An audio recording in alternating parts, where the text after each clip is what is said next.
Hello, and welcome to another video from my greenhouse, my carnivorous greenhouse. It's been pretty busy today. I spent most of the day cleaning the table.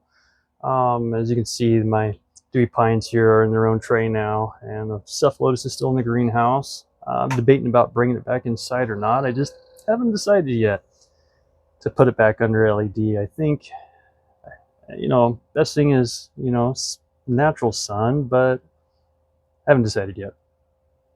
I did have to move my Darlingtonias here to keep them in full sun because I have a problem with the greenhouse. I did notice this last year, but about September, as the sun starts to drop a little lower south here, I lose about 2 feet of sunshine from the edge of the greenhouse. Yeah, so I'm having to crunch everything towards one end of the greenhouse, which is not ideal. So I'm still working through that issue. There's my tray of just typical plants, all my little favorite scorpioids there. But yeah, so I spent today cleaning the table. I cleaned out all the algae and guck that builds up. If it starts to smell like a lake in here, I clean this. I like to keep this under 10 part per million on the table, and then as these soils break down, you'll see that part per million start to raise to about 20, but I'll moderate it between 10 and 20. So after flushing all these the last several weeks, things have just started to really come back together for me. So kicking myself for letting my parts per million get out of hand, but things happen. So let's just get right down in there. So you can see the dew is just coming out nice. You can always tell when a plant is happy because it'll make a lot of dew. These curled tips are not from nutrients anymore. Gnats. These are all full of gnats. I let the gnats grow in the greenhouse because the gnats feed the plants. You'll see even in my scorpioids, they'll catch those gnats. They'll catch the gnats all day long. But yeah, so that's my primary between gnats and flies. That's the primary. Oh, and earwigs. Earwigs love to get up on these tables. The nice thing is earwigs don't touch the foliage much of these plants. They'll munch on these guys a little bit, but all these other plants here, the earwigs. Oh man, I just ran my finger right through. What were they saying? Oh, the earwigs. Yeah, they don't touch any of these. I just ran my finger through my multifida here, and now my hand's all sticky. Ugh. Yeah, it is really, since I lowered its TDS, it's saying hello again. But yeah, all the sundews have come back just the way I'd expect it to, and these are some guys that just took some serious hits. My rotundifolias here, from the high TDS, they really let me know. Oh, sorry, as I was zoomed in.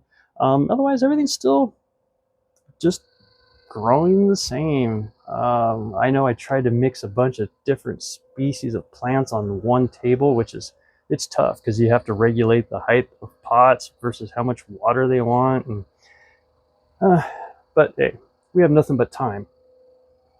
All the typicals are looking good. All the typical Venus flytraps here. Slow grower, the Spider-Man Venus flytrap here is a slow grower, but yeah, hanging right in there. The colors are a little pale, but we'll see. Like I said, we'll give it another year to see what it comes up like.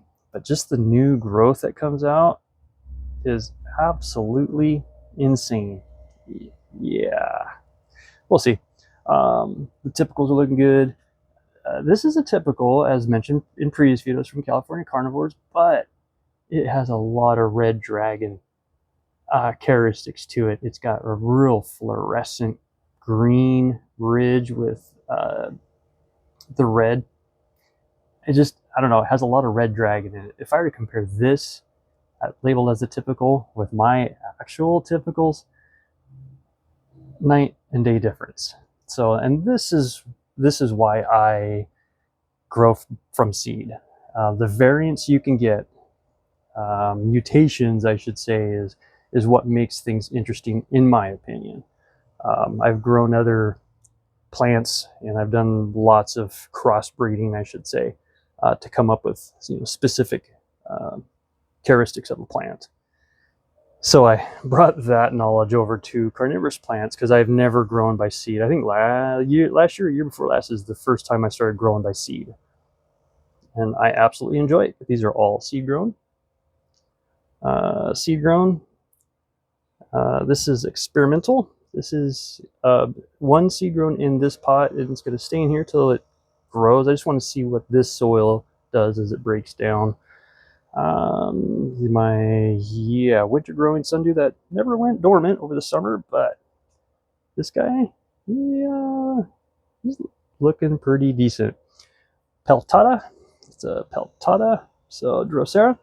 Love my Droseras. Utricularia, thanks John, yeah,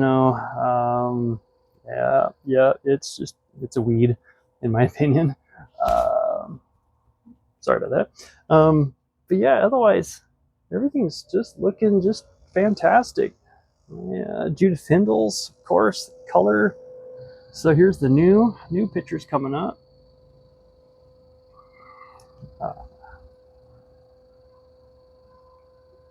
Yeah, I think Judith Hindle has always been one of my favorite. My Ember here, he got real mad at me, of course. A lot of my plants got mad at me when I let the TDS get high.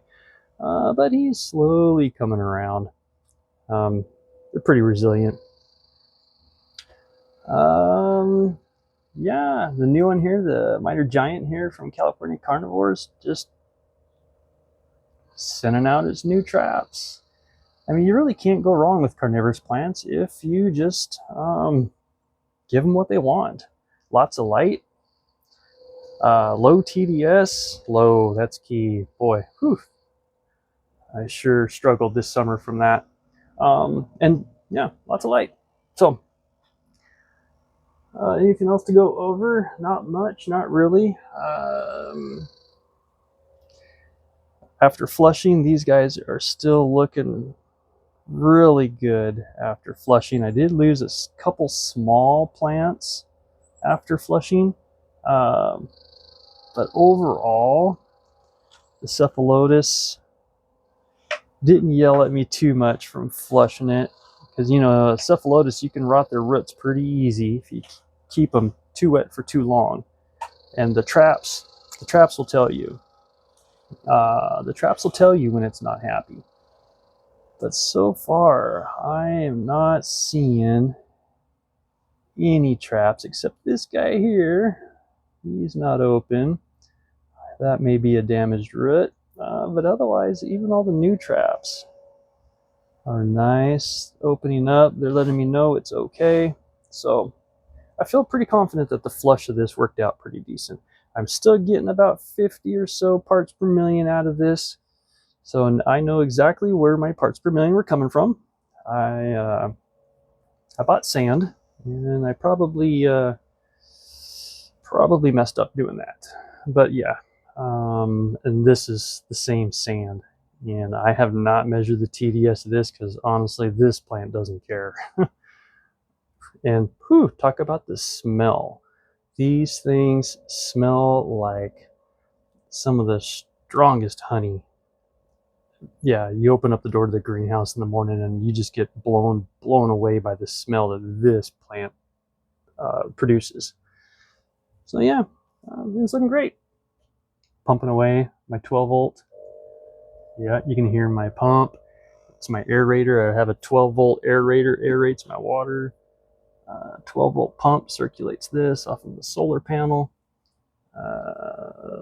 Solar panel drives my exhaust fan.